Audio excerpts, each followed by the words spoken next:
Hello，大家好，我係 Stella 李慧芬。上個星期咧就係日元咧係大幅上升啊，因為咧就美國啦同埋日本嘅時候咧就聯手干預啊。咁佢之前咧就係164嘅水平㗎，咁其後就因為干預啦，咁咧就係大幅上升，一度升到上去157嘅邊緣嘅。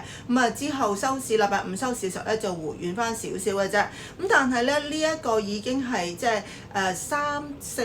5月3、4個月嗰個嘅即係一個下跌浪咧，終於就係終結咗啦。咁樣嘅干預法咧，因為由164冚到落157咧，明顯地短期咧都要即係做翻個上升啦，又或者一個嘅反彈嘅，暫時冇咁快跌住嘅。如果大家記得我哋之前咧就係講過咧，就164係一個好重要嘅位，因為佢呢個係40年嚟咧佢即係高位度橫咗40年啦，咁咧就冇跌穿164嘅。如果跌穿164嘅話咧，以量度幅度計算咧係可以去到220啊，或者係240嗰啲地方。咁所以咧就喺咁重要嘅關卡啦，日本同埋呢一個嘅美國咧就出嚟干預啦。上個星期就都有消息嘅，例如就話日本央行咧就係有即係議息會議啦，最後維持息口不變，咁同市場預期一樣嘅。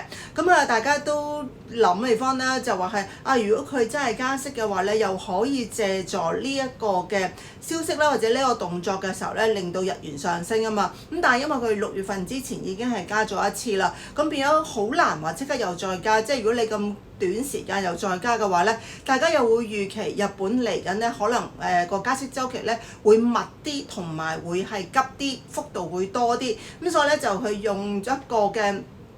正常嘅情況底下嘅時候咧，就冇即係維持息口不變啦。咁但係市場都預期咧，就話今年嘅稍後時間咧都會係加息嘅。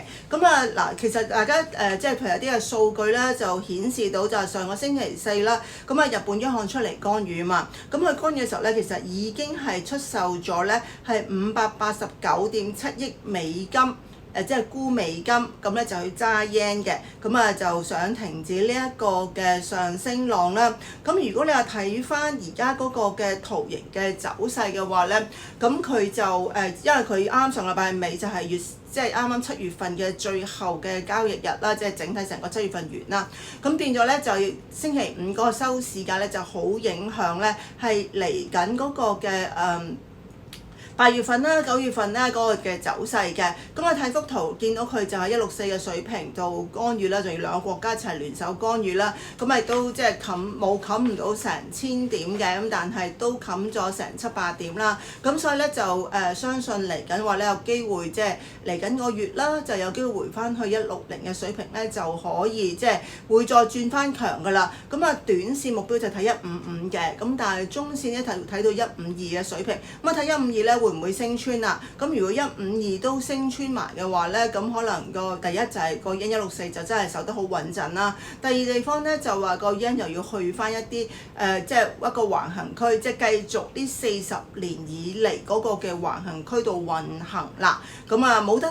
萬里長空啦，因為之前就話啦，如果能夠跌穿164嘅話咧，大家就可以萬里長空啦，回位沽貨咁樣。但係因為而家就佢有一個嘅冚倉嘅話咧，就做唔到呢個動作。但係我哋係咪可以萬里長空嘅話咧，都要睇下就係嗰個嘅日元同埋美國嗰個嘅息差嘅。因為好多時啲人點樣揸美金沽 yen 咧，都係因為揸美金沽 yen 你嗰個又沽貨，即係你賺價啦，又可以收息啦咁樣。如果你嗰個嘅息差唔夠大，唔能夠令到啲投機者